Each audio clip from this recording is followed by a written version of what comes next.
মজাদার ডাল ভুনা কে কে পছন্দ করেন? মসুরির ডাল দিয়ে এরকম মজা করে ডাল ভুনা বানালে এক তরকারিতেই পুরো এক প্লেট ভাত খাওয়া যায়। এখানে আমি দুটো পেঁয়াজ কুচি আর একটি রসুন কুচি নিয়েছি, আর 1 কাপ মসুর ডাল আর দুটো টমেটো কুচি, ধনিয়া পাতা, কাঁচামরিচ কেটে নিয়েছি। তারপর কড়াই গরম করে এতে পরিমাণ মতো তেল দিয়ে দিব। তেলটা যখন গরম হয়ে যাবে তখন পেঁয়াজ কুচি, রসুন কুচি আর কাঁচামরিচ ফালিগুলো দিয়ে দিতে হবে। এখন এগুলো ভালোভাবে ভেজে নিতে হবে যতক্ষণ পর্যন্ত না এগুলো বাদামি রং ধারণ করে, ততক্ষণ সময় নিয়ে ভেজে নিতে হবে। পেঁয়াজ আর কাঁচামরিচ ভালোভাবে ভেজে বাদামি করে নিব। স্ক্রিনে দেখানোর মতো এরকম বাদামি হয়ে এলে এতে আমি কেটে রাখা টমেটো কুচিগুলো দিয়ে দিব।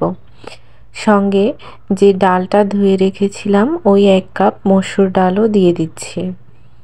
এবার এগুলো একটু ভালোভাবে ভেজে নিচ্ছি সময় নিয়ে। তারপর আমি এখানে একটু সামান্য হলুদের গুঁড়ো দিয়েছিলাম। তারপর এগুলো কিন্তু ঘন ঘন নাড়া দিতে হবে, না হলে লেগে যাবে।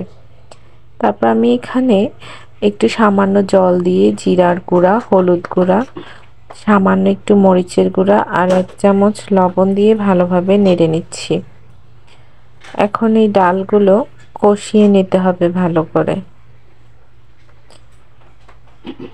ডালগুলো এরকম শুকিয়ে এলে চুলার আঁচটা আর একটু কমিয়ে এগুলো ভালোভাবে নাড়তে হবে, না নাড়লে ডালটা নিচে লেগে যাবে। তারপর আমি এখানে পরিমাণ মতো জল দিয়ে দিয়েছি। জলটা এখানে একটু বেশি করে দিতে হবে যেহেতু ডালটা সিদ্ধ হবে। এই যে আমার ডালে বলক চলে এসেছে, এখন আমি ধনিয়া পাতা কুচি দিয়ে একটু নেড়ে চেড়ে নিব। আমার ডাল ভুনা তৈরি হয়ে গেছে। দেখতে যেমন, খেতেও তেমন মজা। ভাত, রুটি কিংবা পরোটার সাথে মসুর ডালের এই ভুনাটা খেতে দারুণ লাগবে। ভালো লাগলে সাবস্ক্রাইব করবেন।